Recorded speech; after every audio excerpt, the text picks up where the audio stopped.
Bonjour à tous.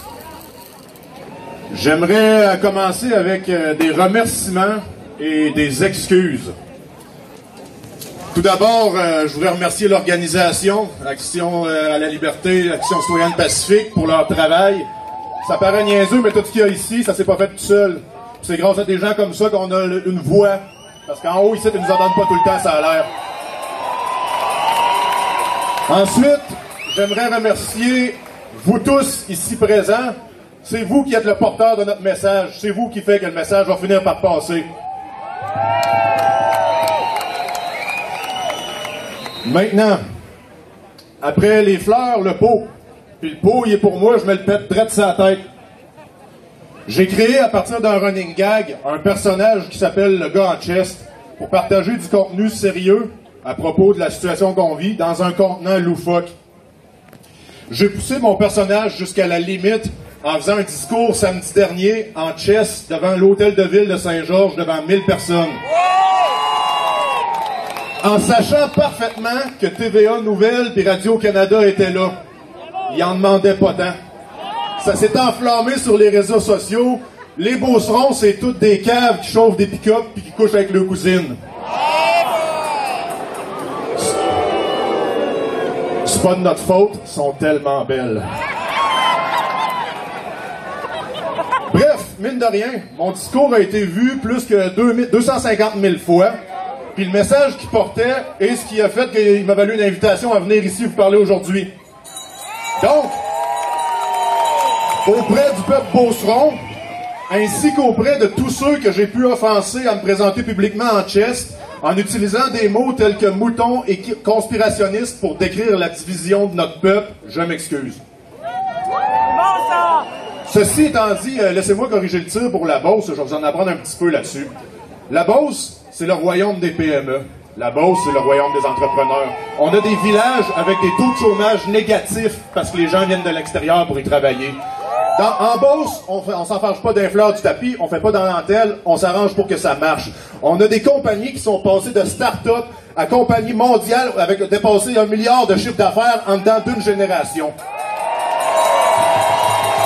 Et tout ça dans des villages avec des imbéciles qui couchent avec leurs cousines. Ça fait qu'aujourd'hui, je m'adresse à vous, propriétaires de PME, ainsi que tous ceux qui y travaillaient. Qu'est-ce que ça représente, ça, les PME au Québec? Ça représente 87,4% de la main-d'œuvre privée. T'en as à peu près 515 000 qui sont les fonctionnaires. T'en as 2,75 millions qui sont les travailleurs du secteur privé. Puis sur ce 2,75 millions-là, il y en a 2,4, c'est les PME et ceux qui y travaillent. À cette majorité, je vous annonce officiellement que le crédit de vos entreprises n'est plus assurable. Si tu étais propriétaire de PME et que tu assurais tes comptes recevables, tu as reçu une lettre de la part de tes compagnies d'assurance qui te disent que ton crédit est plus solvable et qu'ils ne couvriront plus les créances. Ça, qu'est-ce que ça veut dire? Ça veut dire que les prévisions des trusts financiers qui gèrent les compagnies d'assurance sont qu'avec les mesures et la deuxième vague, ils s'attendent de toutes nous voir crever. Puis il est hors de question qu'ils courent ces dépenses-là. Ça fait que c'est pour ça que ces mesures-là qui se sont imposées, il faut se battre contre ça pour sauver nos entreprises, mais ces mesures-là sont pas la faute de la CAQ. Sont pas la... Puis ça aurait été le PQ, le PLQ, ça aurait été la même maudite affaire. Les ordres, ils viennent d'en haut. Les ordres viennent de l'OMS, dont l'intégrité hautement questionnable a été démontrée il n'y a pas si longtemps que ça dans le cas de la H1N1. Ça fait que mon message au gouvernement aujourd'hui, c'est, s'il vous plaît, ne répétez donc pas les mêmes erreurs qu'il y a 10 ans. C'est quoi notre devise au Québec? C'est drôle, je pensais que c'était rendu « ça va bien aller ». Je me souviens, mais j'ai tendance à avoir la mémoire courte. En 2009, à la H1N1, on nous prévoyait des millions de morts à l'échelle mondiale. Le Canada prévoyait vacciner tous ses habitants une fois et demie.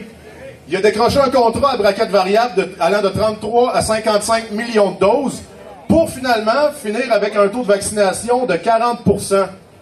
Ça fait que ça veut dire qu'il a resté un beau 20 millions de vaccins, là, si on compte vite, puis qu'on compte pas les deuxièmes doses, là. À 8 piastres du vaccin, c'est 160 millions qui est aux poubelles, qu'il faut payer pour débarrasser dans des usines spécialisées parce qu'ils peuvent pas tirer ça d'un dépotoir.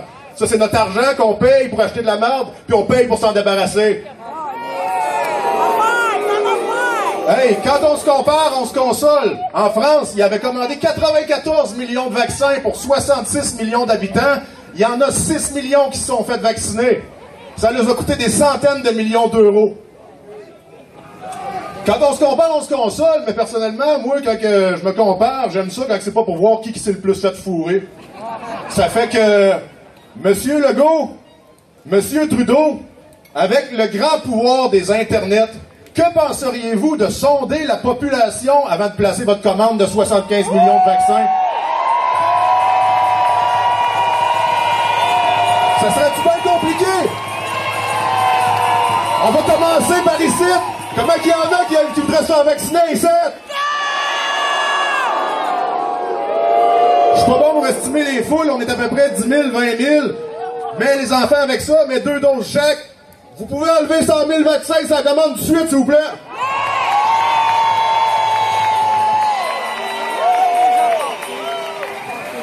Là, j'avais 10 minutes de discours que j'ai dépassé pas mal, fait que je vais finir ça, là. En vous disant tout simplement ça. La menace, là, c'est nous autres. La menace, c'est la classe moyenne. C'est nous qui générons la richesse, c'est nous le moteur du Québec, c'est nous le 87,4%.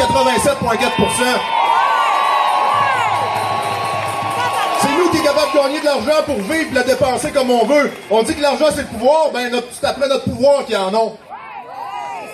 Notre liberté les dérange, mais au final, c'est nous le cœur du Québec. Fait que, c'est-tu l'OMS avec ses experts en conflit d'intérêts qui est maître du Québec ou c'est nous autres? Je pense qu'on est plus que mûr pour une gouvernance sans corruption et sans conflit d'intérêts, mes amis. Merci.